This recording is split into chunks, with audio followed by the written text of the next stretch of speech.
Doctor Juan Ramón de la Fuente, embajador de México ante la Organización de las Naciones Unidas, la ONU. Antes que nada, con todo mi afecto y mi admiración de siempre, gracias por esta conversación, embajador. Al contrario, Ricardo, siempre un gusto platicar contigo y con tu audiencia. Embajador, ¿en qué momento se encuentra el conflicto al cumplirse ya 2 meses de iniciada la invasión de Ucrania por Rusia? Y la pregunta que no quisiera tener que hacerte, ¿crees que, como ha dicho el ministro de Relaciones Exteriores de Rusia, Sergei Lavrov, puede haber una guerra nuclear, embajador? A ver, bueno, pues las dos preguntas son muy oportunas y muy complicadas, pero voy a tratar de hacer mi mejor esfuerzo por darte una Sí, respuesta que pueda por lo menos dibujar un panorama cercano a la realidad, porque lo que hemos visto en estos 2 meses y aún desde las semanas previas a la invasión es que pues ha habido muchas sorpresas. Entonces, yo creo que debemos estar abiertos y preparados para que siga habiendo sorpresas y desafortunadamente no han sido sorpresas agradables. Bueno, habiendo dicho esto, el conflicto después de 2 meses pues ha sido muy oneroso, Ricardo. A ver, no sabemos a ciencia cierta cuántas personas han muerto, pero podemos tener estimaciones pues, que van en el rango de varios miles. Estamos hablando de población civil, ya no digamos las bajas militares, que aunque tienen una dinámica diferente, no dejan de ser pérdidas de seres humanos, que es siempre el costo más alto en todas las guerras. Pero además, donde sí podemos cuantificar un poco mejor las cosas es en el número de refugiados y de desplazados que esto ha generado, que rebasa ya los 12 millones de personas, aproximadamente 5 millones fuera de Ucrania y otros 7 millones dentro de Ucrania, pero que tuvieron que dejar sus hogares, sus ciudades, sus espacios para irse a zonas más seguras o menos riesgosas. La mitad de los niños ucranianos han tenido que dejar su país por culpa de esta guerra.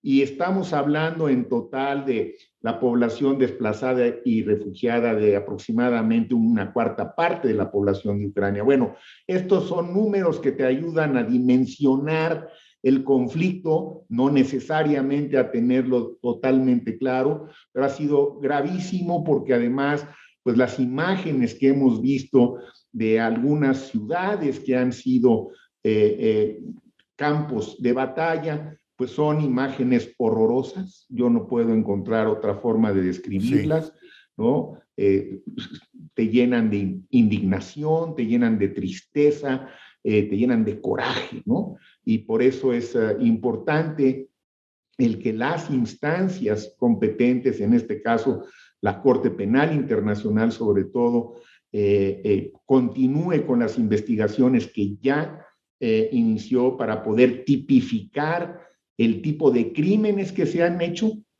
y puede identificar a los responsables y eventualmente llevarlos ante la instancia, ante el tribunal correspondiente. Entonces, esa parte de los costos de la destrucción de infraestructura civil y ya no digamos los efectos que está teniendo en el resto del mundo, que también son Sí, costos de la guerra, ¿no? El costo en los productos básicos, sobre todo en los granos, sí, el maíz y el trigo, que Ucrania y Rusia pues son de los grandes abastecedores, de los grandes productores de grano en el mundo, son de los grandes productores de fertilizantes, toda la cadena de suministro, los sí. precios en los combustibles y el impacto que está teniendo ya en la economía mundial, pues nos hace prever que estamos ante una gravísima situación económica aunada a la condición humana y al conflicto propiamente dicho territorial. Entonces,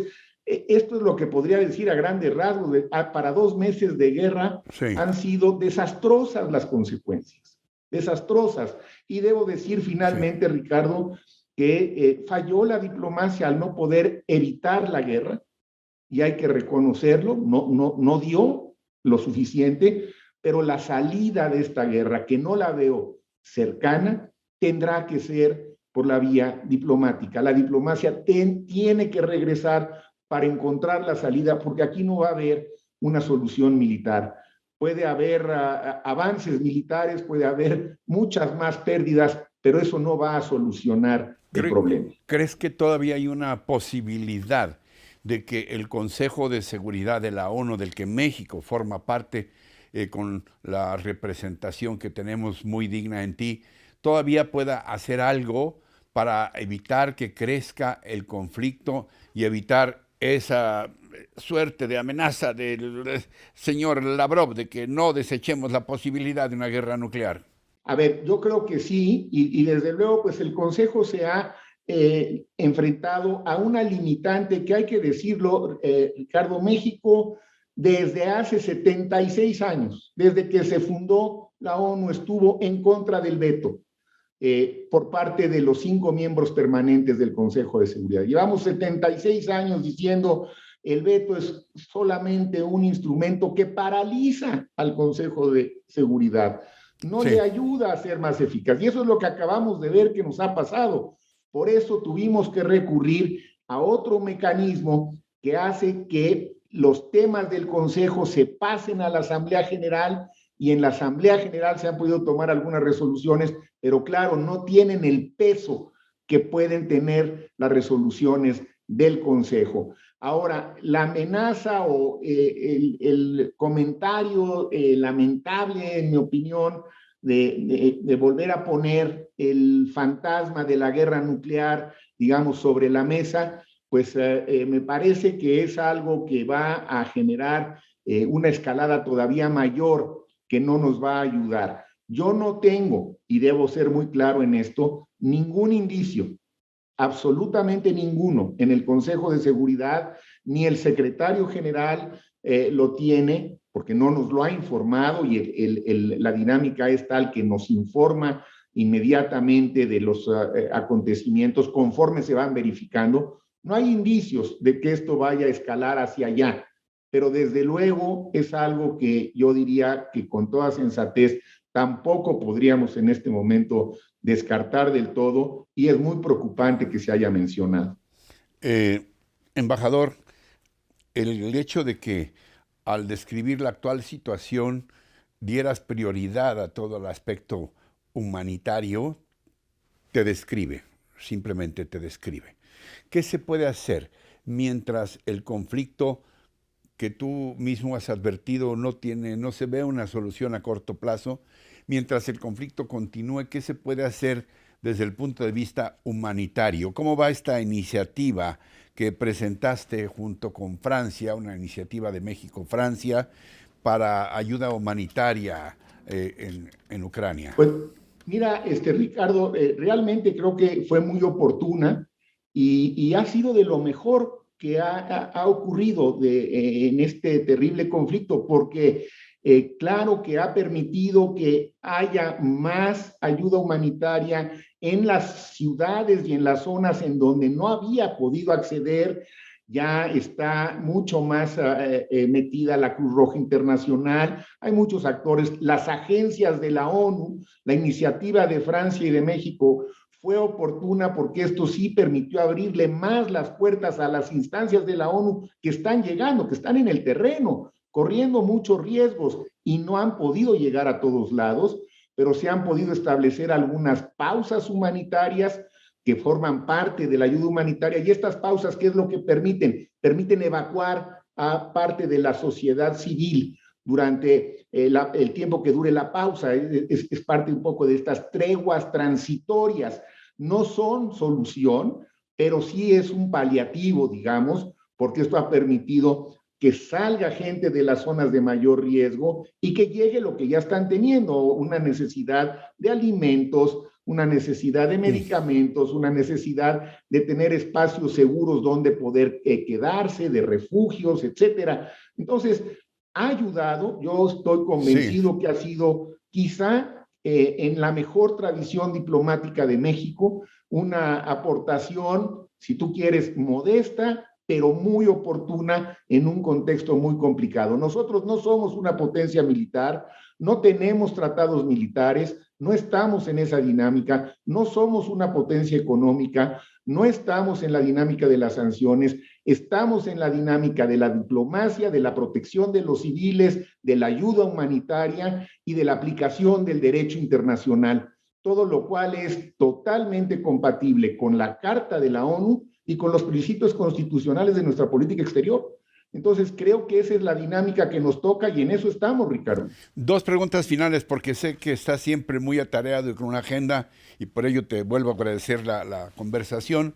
Embajador, en tu comparecencia en el Senado de la República advertiste de la posibilidad de una crisis alimentaria a nivel global.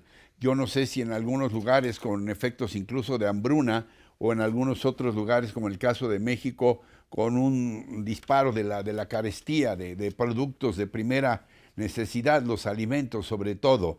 ¿Crees que estamos haciendo lo suficiente?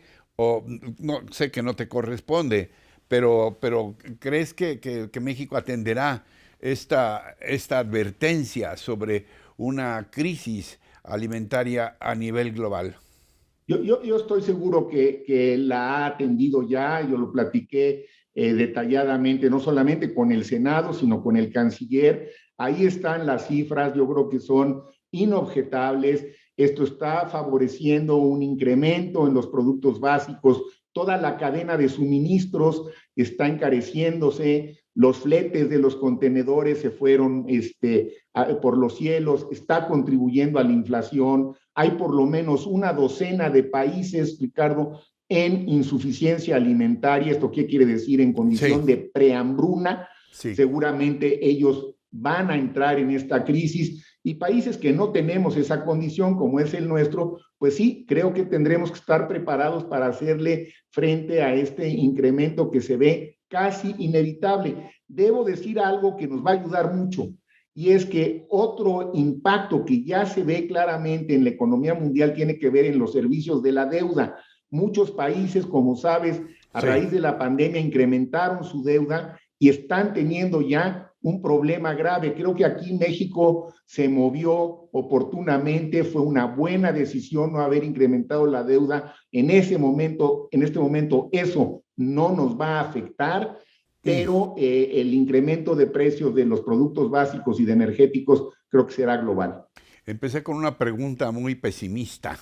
Eh, Quiero terminar, si estás de acuerdo, con algo en el otro extremo. Si hay alguna esperanza de solución, si hay alguna esperanza de solución para este conflicto, ¿de qué dependería, mi querido embajador? Yo creo que depende, Ricardo, de que la Federación Rusa, en un momento Sí. determinado, después de que logre quizá algunos objetivos militares, pueda en ese momento decir, es el momento de sentarnos a ver cuál es la salida. Y ahí es donde entrará nuevamente la diplomacia y ahí es donde creo que el Consejo de Seguridad va a jugar un papel, pero desafortunadamente me temo que todavía no están dadas las condiciones para sentar en la mesa con un preacuerdo de agenda a las partes involucradas. Y creo que también van a tener que participar ahí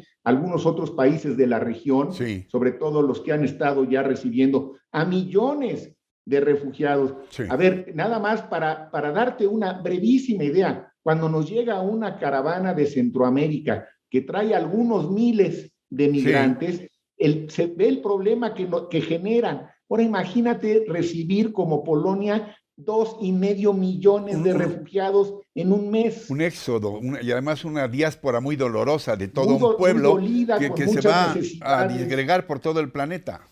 Así es. Bueno, Así que, bueno, yo espero que pronto se den las condiciones, pero debo decir que en este momento, aún después de la visita del secretario general ayer el a señor Putin Guterres, y sí. hoy está con Zelensky, no se ve todavía que esas condiciones estén dadas.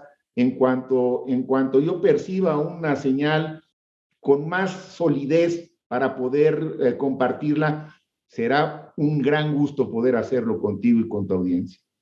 Algo más que puntualizar, querido embajador, para quienes nos ven y nos escuchan.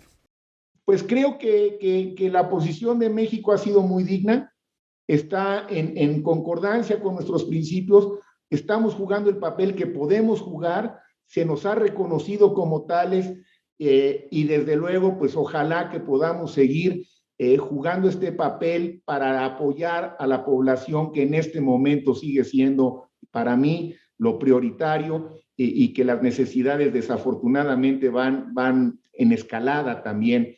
Así que está muy complicado, Ricardo, pero Sí. bueno, apostémosle al diálogo, a la diplomacia y a la salida pacífica, porque te insisto, lo que yo no veo es que aquí pueda haber una solución militar. Esa no la veo. Doctor Juan Ramón de la Fuente, embajador de México ante la Organización de Naciones Unidas, la ONU, como siempre muy aleccionador, muy emocionante y un motivo de orgullo poder hablar contigo, embajador. Al contrario, Ricardo, te agradezco tu interés y seguimos al habla.